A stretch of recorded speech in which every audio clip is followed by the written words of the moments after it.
Good morning, students. Let's start our SST class. Chapter 7. 7 ही है ना? और जो ऑनलाइन है बच्चे, उन लोगों को आवाज आ रही है?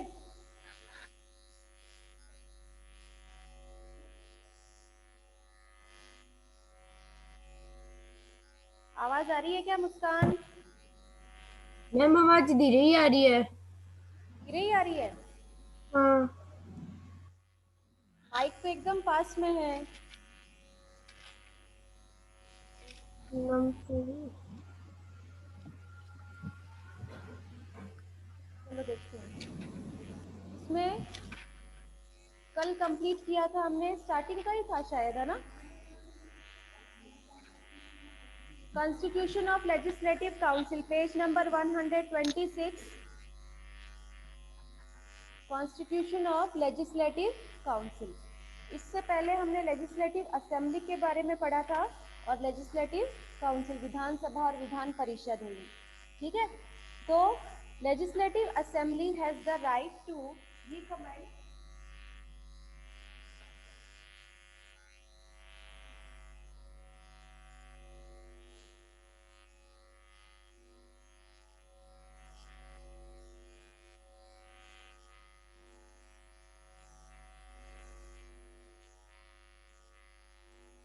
क्रिएशन और abolition of legislative council.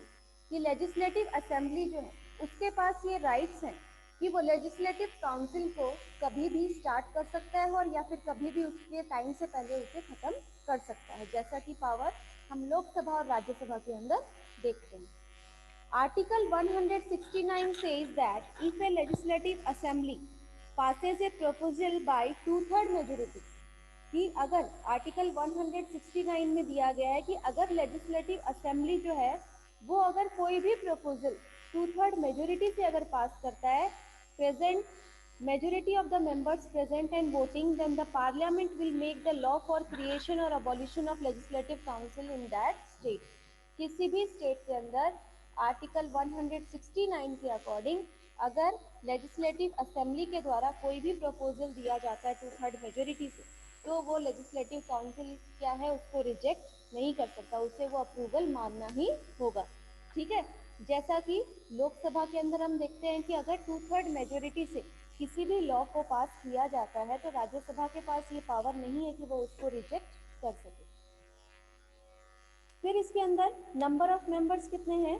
Legislative council is the second और upper house of legislature in the state. जैसा कि राज्यसभा को अपर हाउस माना गया है, उसी तरीके से लेजिस्लेटिव काउंसिल जो है वो भी क्या है, अपर हाउस होता है। ठीक है, and the constitution has made a provision that number of member in the legislative council will not be more than one third of the number of members in the legislative assembly in that state. Legislative assembly में total number कितने होते हैं? आप लोगों को बताया था ना मैंने कल, 500 मैक्सिमम जो है वो ज्यादा से ज्यादा 500 हो सकते हैं, कम से कम 60 हो सकते हैं। असेंबली के अंदर जितने भी मेंबर्स हैं उनके वन थर्ड मेंबर्स जो हैं वो लेजिस्लेटिव काउंसिल के मेंबर्स बनते हैं। ठीक है, टोटल में से वन थर्ड मेंबर जो है वो लेजिस्लेटिव काउंसिल के मेंबर्स बनेंगे। However, it has also been proposed that the number cannot be less than 40. जैसा कि असेंबली के अंदर 60 से कम नहीं होने चाहिए थे, उसी तरीके से हम काउंसिल के अंदर 40 से कम मेंबर्स नहीं माने जाते हैं। In any condition, Jammu and Kashmir is an exception of this rule. Jammu और कश्मीर को इससे, अब तो वैसे भी मान लो वो इस रूल से आउट है, लेकिन 40 मेंबर्स जो हैं वो इसमें कम से कम होने जरूरी है। और ज्यादा से ज्यादा अगर इसमें पूछा जाए तो one third member of legislative assembly. ठीक है, फिर है election and nomination of members. की इलेक्शन कैसे होता है, नॉमिनेशन कैसे होते हैं? 5 out of 6 member of legislative council are elected. यानी कि टोटल जो 6 अगर मेंबर्स हैं तो उसमें से 5 मेंबर्स जो होंगे वो इलेक्टेड होंगे, and 1 out of 6 member is nominated in the legislative council. कि अगर इसके अंदर टोटल मेंबर 6 है तो उसमें से 5 मेंबर्स तो इलेक्टेड होंगे वन मेंबर नॉमिनेट किया जाएगा, यानी कि वन मेंबर्स को वो कैसे भी अपॉइंट कर सकते हैं, लेकिन 5 मेंबर्स जो होंगे वो इलेक्टेड पर्सन चुने जाएंगे। Members of legislative council are indirectly elected, इनका डायरेक्ट इलेक्शन नहीं होता, इनडायरेक्टली इलेक्शन किया जाता है। This elections happens through single transferable voting method under proportional representation system। जैसा कि प्रेसिडेंट को सिलेक्ट करने के लिए ये सिस्टम यूज किया जाता है ना, सिंगल ट्रांसफरेबल वोटिंग मेथड, जैसे कि जो बैलेट सिस्टम होता है पर्चियां डालकर और उसको इलेक्ट करना, तो वही मेथड इसके लिए यूज किया जाता है। Following are the electoral colleges which elect the member of legislative council। कौन कौन मेंबर्स लेजिस्लेटिव काउंसिल्स के मेंबर्स को चुनते हैं, तो वो नीचे दिए, जैसे कि कौन कौन से। सबसे पहला आएगा electoral college of local institution, वो मेंबर्स जो लोकल इंस्टीट्यूशंस के हैं, जैसे कि about 1/3 of the members are elected by municipalities, zila parishad, and by those institution which have been specified by the parliament. यानी कि म्यूनिसिपैलिटीज से, जिला परिषद और वो इंस्टीट्यूशन जिसको पार्लियामेंट रेकमेंड करता है, वहां से वो मेंबर्स जो हैं वो लेजिस्लेटिव काउंसिल के मेंबर्स को चुनेंगे। फिर दूसरा कौन है, electoral college of legislative assembly. Legislative assembly के कौन कौन मेंबर होंगे, about 1/3 members are elected by member of legislative assembly. 1/3 members जो है वो लेजिस्लेटिव असेंबली के मेंबर्स चुनते हैं। उसके बाद the member of legislative assembly can elect only those person who are not member of legislative assembly. Legislative assembly के जो मेंबर्स हैं वो काउंसिल वाले मेंबर्स को, उन्हीं मेंबर्स को नॉमिनेट करेगा, उन्हीं मेंबर्स को इलेक्ट करेगा जो असेंबली के मेंबर नहीं है, ठीक है। इलेक्टोरल कॉलेज ऑफ ग्रेजुएट्स, और कौन इलेक्ट करते हैं इनको, the college is composed of those people who live in the states, उस स्टेट के अंदर जितने भी इंस्टीट्यूट्स हैं, जैसे कि are graduate and had clear the graduation level examination at level 3 years ago। 3 levels जो 3 years का ग्रेजुएशन कंप्लीट करते हैं अपने, वो मेंबर्स भी लेजिस्लेटिव काउंसिल के मेंबर्स को चुन सकते हैं। This college elect about 1/12 of the total members, total members में से 1/12 मेंबर्स को ये नॉमिनेट करते हैं। Electoral College of Teachers, this college is composed of those teachers who had been teaching since at least 3 years in middle school और higher educational institution, यानी कि जो 3 साल से मिडिल स्कूल में और जो हायर एजुकेशनल इंस्टीट्यूशन में पढ़ा रहे हैं, ये सिर्फ जो गवर्नमेंट टीचर्स होते हैं उनके लिए होता है। Under that state this college elect about 1/12 of the total member, ये भी 1/12 मेंबर्स को चुनते हैं। Members nominated by the governor, the governor nominate 1/6 of the member from the field of। उसके अलावा कौन कौन से, जैसा कि हमने देखा है कि इसके अंदर लोकल इंस्टीट्यूशन जो म्यूनसिपैलिटी, जिला परिषद, इनके मेंबर्स नॉमिनेट करते हैं। कॉलेज जो जिन्होंने ग्रेजुएशन कंप्लीट की है, जिनके पास 3 years का एक्सपीरियंस है टीचिंग का, वो लोग नॉमिनेट करते हैं। उसके अलावा जो अलग अलग फील्ड में एक्सपर्ट होते हैं, in the field of art, literature, science, cooperatives and social service, in fields में जो एक्सपर्ट्स होते हैं वो भी लेजिस्लेटिव काउंसिल के मेंबर्स को इलेक्ट कर सकते हैं, यानी कि इनमें से चुने जाते हैं, ठीक है। अब उसके लिए एलिजिबिलिटी क्या होनी जरूरी है, so eligibility criteria for legislative council are same as for membership of legislative assembly. The only difference is that minimum age is 30। जैसा कि एलिजिबिलिटी हमने पीछे देखा था लेजिस्लेटिव असेंबली का, कि जो मेंबरशिप होना चाहिए या फिर किसी कोई दिवालिया घोषित नहीं किया हो, उसके ऊपर कोई केस वगैरह नहीं हुआ हो, ये सारी चीज़ें लेजिस्लेटिव काउंसिल के लिए भी इंक्लूड होती है। जैसा कि असेंबली के अंदर 25 years जो है वो कंपलसरी होता है, तो लेजिस्लेटिव काउंसिल के लिए एज है 30 years, ठीक है।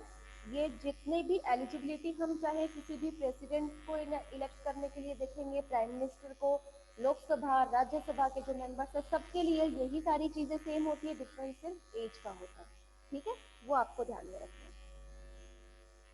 So the candidate should be listed voter in that state, उस स्टेट के अंदर, उस वोटर लिस्ट के अंदर उसका नाम होना चाहिए, इसके अंदर ये भी इंक्लूड किया गया है। Election of members of legislative council take place through single transferable voting of proportional representation except the electoral college of legislative assembly। Other elections electoral colleges are decided by the parliament, कि ये single transferable method के द्वारा ही इनको nominate किया जाता है, बल्कि electoral college के द्वारा नहीं, जैसा कि वोटिंग सिस्टम जो होता है उसके अकॉर्डिंग नहीं, बल्कि वो बैलेट सिस्टम के द्वारा ही इनको नॉमिनेट किया जाता है, चुना जाता है। फिर इनका टेन्योर कितने टाइम का होता है? So legislative council is a permanent house because it is never dissolve and even governor can not dissolve this house. कि लेजिस्लेटिव काउंसिल जो है वो परमानेंट हाउस कहलाता है और इसे उसके टाइम से पहले डिजॉल्व नहीं किया जा सकता, गवर्नर के पास भी ये पावर नहीं है। The tenure of member of legislative council is 6 year. इसमें जो मेंबर्स को चुन लिया गया वो 6 ईयर्स के लिए परमानेंट हो गया, ठीक है। 2/3 of the member retire after every 2 years. जैसे कि राज्यसभा के अंदर भी यही था कि 2/3 मेंबर्स जो हैं वो हर 6 महीने में उसको रिटायरमेंट मिल जाता है, तो वही सारी चीजें इसके अंदर सेम। फिर इसके बाद में आता है officials. Members elect a speaker and deputy speaker from among themselves. Same वही प्रोसेस है, खुद जो मेंबर्स हैं उन्हीं में से एक स्पीकर को और एक डिप्टी स्पीकर को चुना जाता है। फंक्शंस भी स्पीकर और डिप्टी स्पीकर के सेम है, जैसा कि लोकसभा और राज्यसभा के अंदर दिया गया। Legislative council has the right to remove them from their post. उनके पास ये राइट्स हैं कि वो मेजोरिटी से कभी भी उनको रिमूव कर सकते हैं, न्यू स्पीकर और न्यू डिप्टी स्पीकर को कभी भी वो अपॉइंट कर सकते हैं, उनका कोई फिक्स टाइम पीरियड नहीं है। फिर है power and functions of legislative council. अब इनके पावर एंड फंक्शंस देखेंगे। तो सबसे पहला पावर है legislation. Except the money bill all other bill can be introduce in any house of the state legislature. Money bill को छोड़कर कोई भी बिल जो है वो इसके अंदर इंट्रोड्यूस किया जा सकता है। मनी बिल इसके अंदर लेजिस्लेटिव असेंबली में ही इंट्रोड्यूस होगा, जैसा कि लोकसभा के अंदर होता है कि मनी बिल जो है वो लोकसभा से ही स्टार्ट होता है और वही पावर इसके अंदर दिए गए हैं। Introduce in any of the state legislature but the bill should be passed by both the house. लेकिन कोई भी बिल अगर पास किया जाता है, बिल मतलब ये नहीं है कि यहाँ पर कि हम कुछ भी सामान खरीद लाए, वो वाले बिल नहीं होते। यहाँ पर रिक्वायरमेंट जो स्टेट को जरूरी होता है, किस चीज़ की जरूरत है, कहीं पर कंस्ट्रक्शन करना है, बिल्डिंग कंस्ट्रक्ट, स्कूल कंस्ट्रक्ट करना है, कहीं डैम बनवाना है, कहीं पर ब्रिज बनवाना है, तो इस तरीके के जो बिल होते हैं उन सबको इसमें इंट्रोड्यूस किया जाता है। Article 197 says that if a bill is passed by the Legislative Assembly and is rejected by Legislative Council, the Legislative Assembly again passes that bill and sends it to the Legislative Council. ये article 197 में बताया गया है कि अगर कोई भी bill legislative assembly जो है वो अगर पास करता है, काउंसिल उसे कैंसिल कर देता है, तो लेजिस्लेटिव असेंबली के पास ये पावर है कि वो दोबारा उस बिल को भेज सकता है।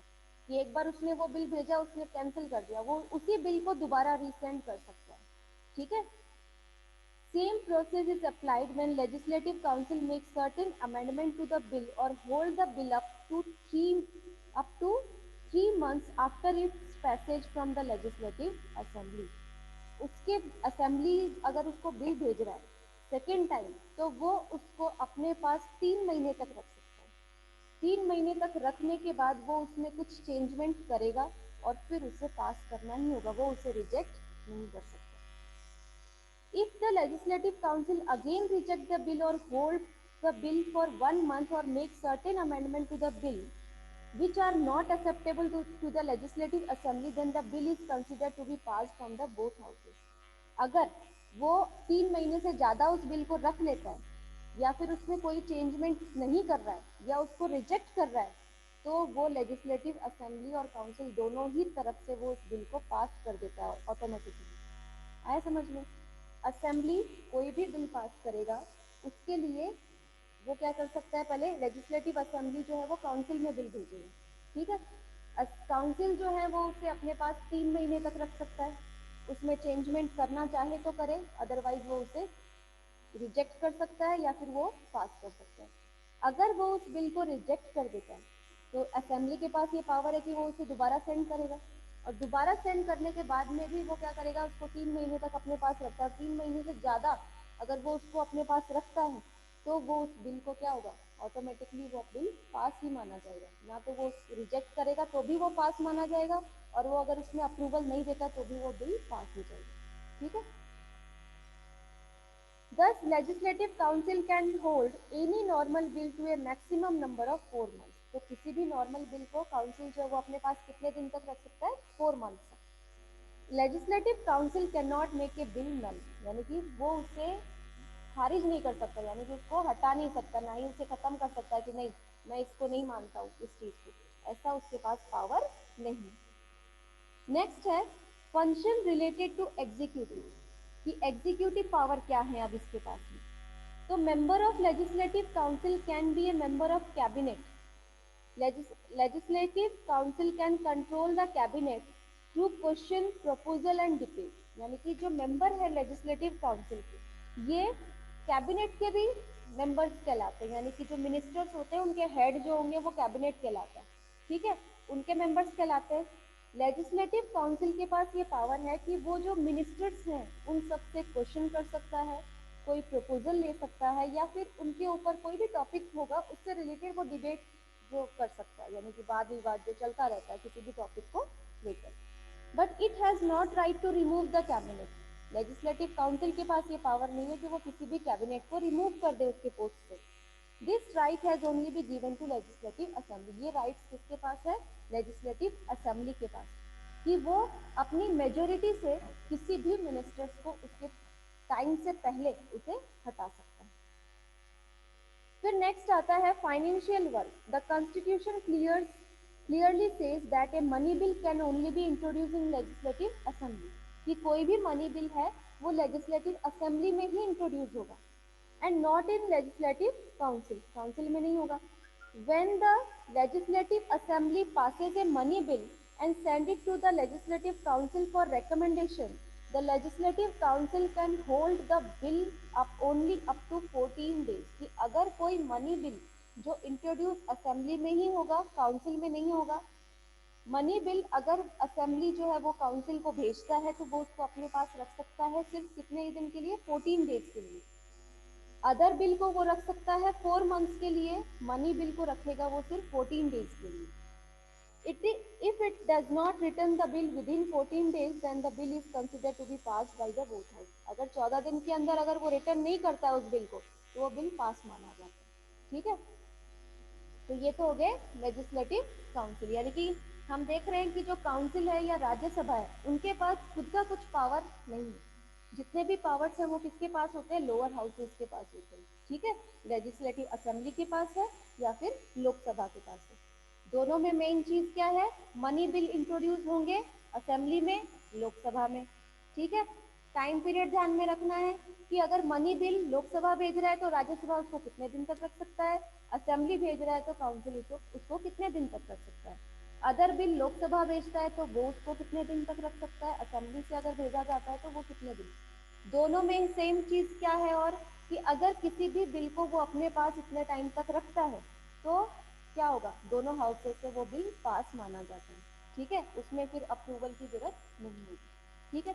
किसी भी बिल को ना तो राज्यसभा रिजेक्ट कर सकता है और ना ही लेजिस्लेटिव काउंसिल रिजेक्ट कर सकता है, ठीक है। दोनों ही सेम चीजें हैं, दोनों के जो पॉइंट्स हैं आप साथ में लिखो और फिर दोनों को पढ़ना, सेम चीजें ही मिलेगी, जो डिफरेंस है वो आपको समझ में आ जाएगा, ठीक है। आप जब नोट्स लिखोगे उसमें तो जो बच्चे लिख रहे हैं तो असेंबली, काउंसिल और लोकसभा और राज्यसभा आप चारों को एक साथ लिखो, ठीक है। लोकसभा को और फिर लेजिस्लेटिव असेंबली लिखो, फिर राज्यसभा लिखो, फिर लेजिस्लेटिव काउंसिल लिखो, तो बहुत सिमिलैरिटीज मिलेगी, लर्न करने में भी इजी रहेगा, ठीक है। फिर है power and function of state legislature and और लेजिस्लेटिव असेंबली। अब power and function legislative assembly के क्या है? सो लेजिस्लेटिव पावर, इसमें ये देखना कि हम लोग देख रहे हैं कि जो लेजिस्लेटिव काउंसिल और असेंबली के पावर है ये किस तरीके से है? Legislative power, executive power, financial power, ठीक है। तो ये हेडिंग भी आपको ध्यान में रखना है। Legislative power, state legislature has the right to make law on almost all those subjects which come under state list and concurrent list. Normal bill can be introduced in any house of the legislature, but legislative assembly has the ultimate power in this regard, ठीक है। इसके अंदर state legislature जिसके पास ये power है कि वो law बना सकता है सभी सब्जेक्ट से रिलेटेड, एजुकेशन, हेल्थ, ट्रांसपोर्ट, जितने भी टॉपिक्स हैं इनके अंदर, वो सारे सब्जेक्ट से रिलेटेड वो लॉज बना सकता है। ठीक है। नॉर्मल बिल जो होगा वो भी इंट्रोड्यूस, नॉर्मल बिल किसी भी हाउस में इंट्रोड्यूस किया जा सकता है, और जो मनी बिल है वो लेजिस्लेटिव असेंबली में इंट्रोड्यूस होगा। फिर है फाइनेंशियल पावर क्या है। तो legislature mainly legislate assembly has completed control on money of the state, यानी कि इसका पूरा कंट्रोल किसके ऊपर होता है, मनी के ऊपर। ठीक है। Work related to income and expense can only be done when the budget is passed by the legislative assembly. Budget जो है वो लेजिस्लेटिव असेंबली पास करता है। ठीक है। मनी के ऊपर पूरा कंट्रोल होगा इसका, कि पूरे स्टेट के अंदर कितना खर्चा होगा और कितना इसको करना है, कितनी इनकम है, कितना इसको खर्चा करना है, वो सारी चीजें कहाँ डिस्कस की जाती है, लेजिस्लेटिव असेंबली में। The state government can take money for expenses from state fund only when appropriation bill is passed by the legislature. State government जो है वो पैसे तभी ले सकती है जब असेंबली के अंदर उसका बिल पास किया जाए, तभी वो पैसे निकाल सकती है गवर्नमेंट फंड से। फिर एडमिनिस्ट्रेटिव पावर क्या है। Because of provision of legislative system even in state, the cabinet of a state is answerable to the state legislature. जो कैबिनेट्स हैं, जितने भी मिनिस्टर्स हैं, वो जितना भी जो भी काम करेंगे, जिस किसी भी प्रोविजन के ऊपर, किसी भी सिस्टम के ऊपर, उसको हर जवाब किसको देना होगा, लेजिस्लेटिव असेंबली के मेंबर्स को। Especially to legislative assembly for its work, member of legislative assembly and legislative can ask question from minister which are related to their department, कि उनके अंडर में जो भी डिपार्टमेंट होगा उससे रिलेटेड जितने भी क्वेश्चंस होंगे वो उन मिनिस्टर से क्वेश्चन कर सकता है लेजिस्लेटिव असेंबली के members. Members can pass the proposal of criticism against minister and bring stay motion, यानी कि स्टे मोशन उसको रोकने के लिए, यानी कि रोक, कोई काम कर रहा है और उसमें वो रोक सकता है उसको, उस काम करते करते हुए को उस मिनिस्टर के बारे में कुछ कह सकता है। अगर कुछ गलत कर रहा है तो उसके पास ये पावर है कि वो उसको रोक सके और उसको कुछ कह सके। Moreover legislative assembly can also pass no confidence motion against the cabinet, यानी कि होता है ना कि किसी कोई भी मिनिस्टर अगर सही काम नहीं हो रहा है उसके ऊपर, तो वो उसके ऊपर नो कॉन्फिडेंस मोशन का बिल पास कर सकता है। नो कॉन्फिडेंस मोशन के उसके ऊपर उनके जितने भी मेंबर्स हैं लेजिस्लेटिव असेंबली के, उनके ऊपर इसका विश्वास नहीं है। In that situation the cabinet has to resign, और ऐसे सिचुएशन में लेजिस्लेटिव असेंबली के पास अगर मेजोरिटी होगी कि सारे मेंबर्स इस बात से वो सहमत होंगे, तो वो क्या करेंगे, वो फिर मिनिस्टर को रिजाइन ही करना होगा। नेक्स्ट है power to amend the constitution. Constitution में क्या अमेंडमेंट कर सकते हैं, तो approval of legislative assembly of at least half of the state need to be taken for a bill which is passed by the parliament to amend certain section of the constitution. However, legislative council do not have the right to amend the constitution. Legislative council can only give its approval or disapproval. Amendment जैसा कि मैंने आप लोगों को बताया था कि जो भी इसके अंदर आर्टिकल्स हैं उन सब में हम नई कुछ सेंटेंस, नया कुछ लॉ जो है उसको ऐड कर सकते हैं।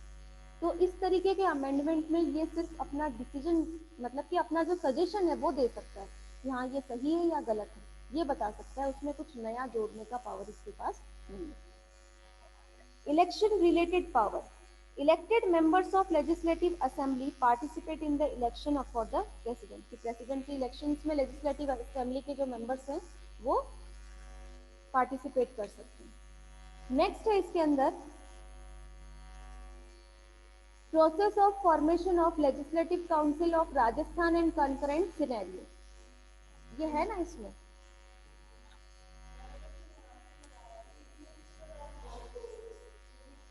ये गवर्नर वगैरह अपन बाद में देखेंगे, फिर ऐसा करो इसको आज हम पढ़ेंगे चीफ मिनिस्टर पे ही आ जाओ, पेज नंबर 132।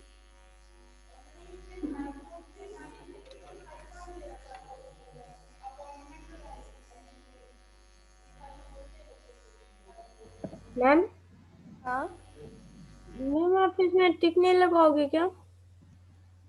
मतलब क्या लिखना है थोड़ा? इसमें लिखने के लिए हाँ। पेज नंबर 126 पे देखो, यहाँ से ही करवाया ना आज, इससे पहले तक का तो कंप्लीट है। Yes ma'am. हाँ, तो इसमें देखो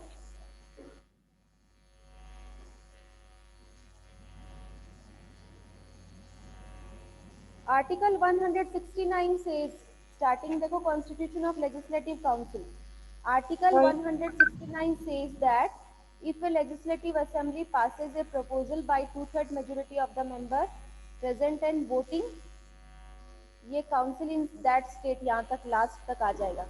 फिर इसमें नंबर ऑफ मेंबर्स कितने होने चाहिए?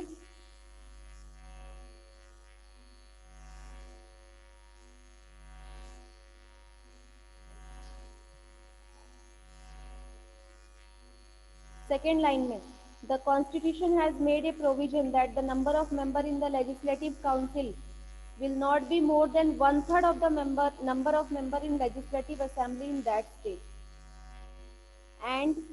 and लिख लो। और फिर नीचे वाली लाइन देखो, can not be less than 40 under any condition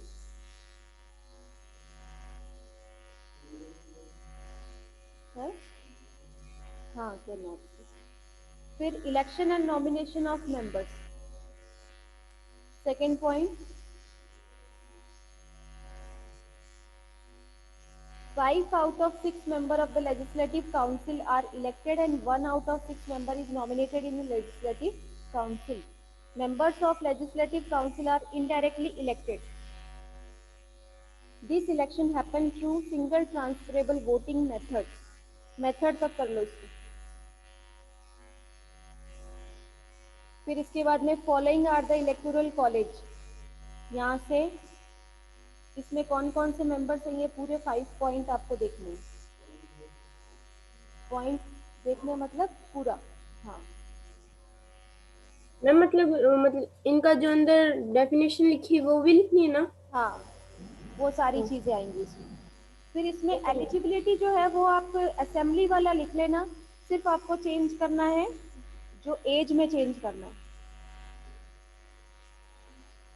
बाकी जो लेजिस्लेटिव असेंबली की जो एलिजिबिलिटी दी गई है ना पिछले पेज पर 124 पे, वही सेम चीजें इसके अंदर आएगी, सिर्फ एज का डिफरेंस है वो चेंज कर देना, ठीक है।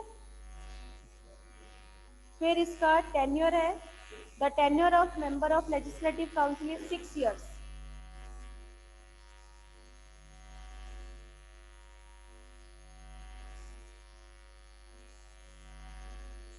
Two-thirds of the members retire after every 2 years। 2 years तक कर लो। ऑफिशियल में, हाँ, फिर काउंसिल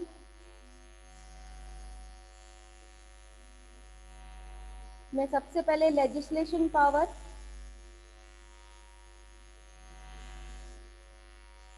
मैम ऑफिशियल पूरा लिखना है क्या? हाँ ऑफिशियल पूरा कर लो। Okay.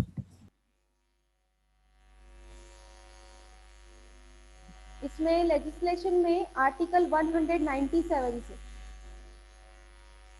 that if a bill is passed by the legislative assembly is rejected by legislative council, the legislative assembly again pass that bill and send it to the legislative council।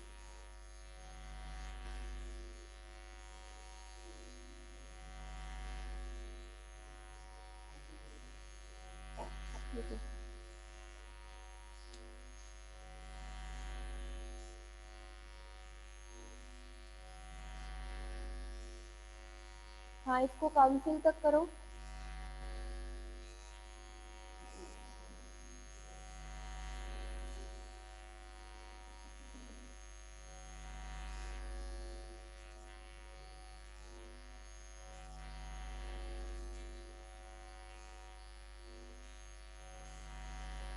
फिर if the legislative council again reject the bill, यहाँ से लिखना,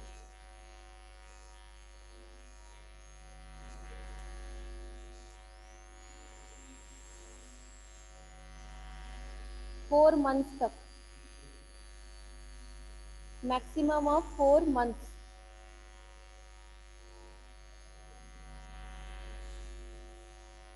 फिर function related to executive, इसमें remove the cabinet तक, starting से remove the cabinet तक करना है।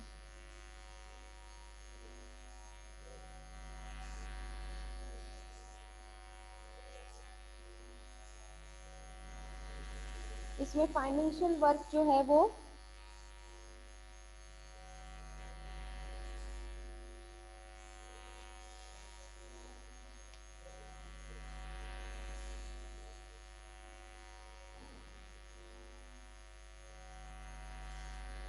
ये पूरा ही करना है, सिंपल है ये।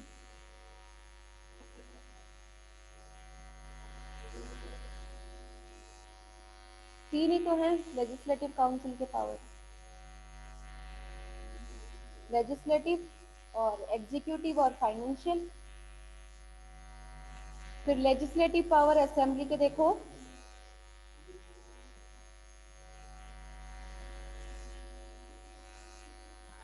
इसमें स्टेट लेजिस्लेचर से इन any house of legislature starting से, और इन एनी हाउस ऑफ लेजिस्लेचर यहाँ तक कर लेना। फिर फाइनेंशियल वर्क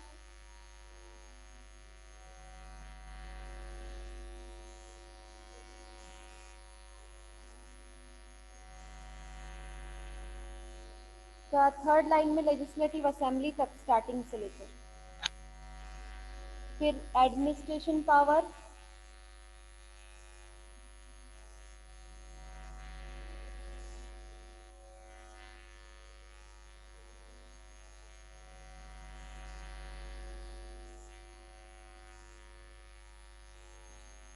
थर्ड लाइन में मेंबर ऑफ लेजिस्लेटिव असेंबली यहाँ से स्टार्ट करो। And legislative can ask question from minister which are related to their department.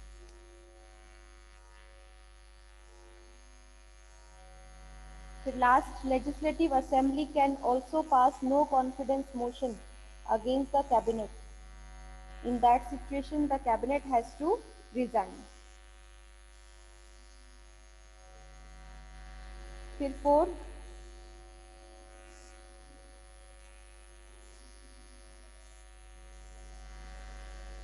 Legislative council do not, third line से, legislative council do not have the right से लेकर disapproval तक, और फिर last वाला पूरा है।